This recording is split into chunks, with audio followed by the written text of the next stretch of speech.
Many tango dancers tell us they want to add creativity and power to their dancing, but when they try, sometimes the movement feels off, they lose the balance, or they break the connection. So in this video, we explore how to add a sacada in your ochos, which is a relatively simple but very fun way to add sophistication to your dancing. By the end of this video, you will be able to add more fun to your dance. And this is part 3 of our video series called the Tango Pivot and Flow Mastery. If you have watched part 1 and 2, you already have the grounding and the fluidity.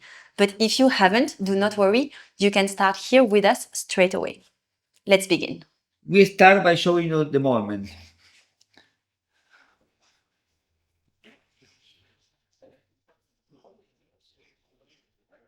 So what we are doing here is that we show you first in the practice embrace. So we begin with the apertura, with the side step, and here I'm going to invite her to transfer her weight and to do a forward ocho around my axis.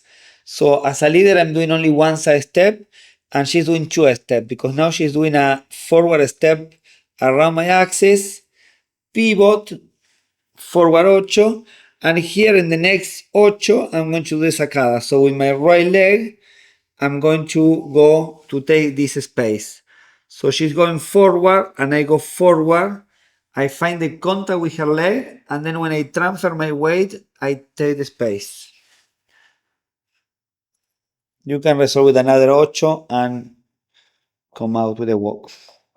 Followers, here we want to focus more on the axis, on the technique than on the steps. Yes, we take a side step with them. We're going to take a forward step. Here, it's the beginning of your forward ocho around their axis. Remember what we saw in part 1. We want to be very grounded and make sure we have our alignment. And we want to go torso, hip, leg, pivot. And then we're going to take a forward step. Here, we are a little bit away from them. We're going to go again, torso, hip, leg, and you want to leave the free leg behind. So it's really your torso first that is starting the movement. Torso, hip, and then the leg.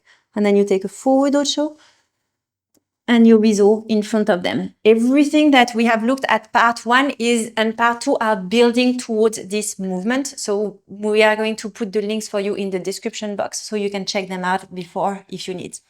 In the tango embrace, it's important to keep the frame and to open the embrace. Yeah? So here we are opening the embrace for the sacada, and here we are keeping the connection. So we are keeping facing each other.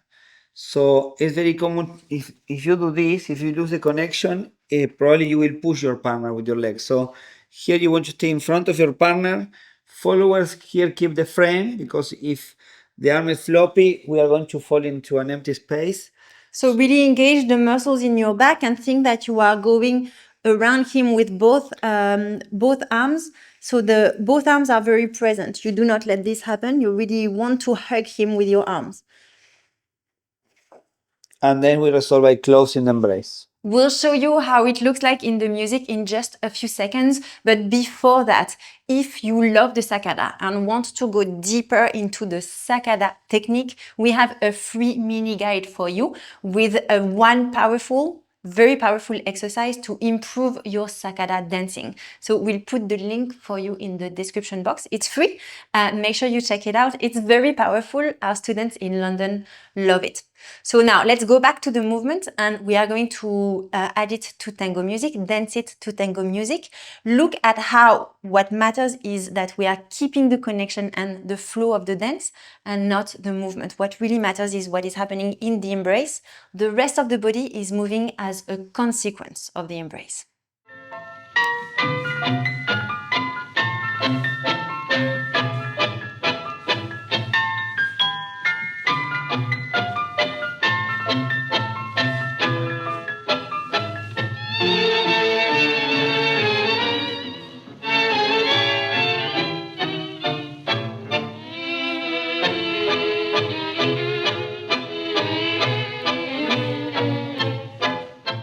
Today, we explored how to add a sacada to your ochos so that your dancing feels more creative and more playful. In the next and final video of our Tango Pivot and Flow Mastery series, we are exploring how to add musicality, musical expression, and embellishments to your ochos. You will see we are going to help you add more personality and more flavor to your dancing. If the video is already live, you can find it somewhere in the screen or in the description box. And if not, make sure you subscribe to the channel so that you are notified when we publish the video next week. We love sacadas because it will make you more creative in the dance. But the important thing of sacada and why we love sacadas is because we can express different things in the music. It can be something rhythmic, something melodic. You can play doing sacadas at any moment in the dance. Please keep learning and keep sharing your dancing because the world of tango needs your embrace. Absolutely.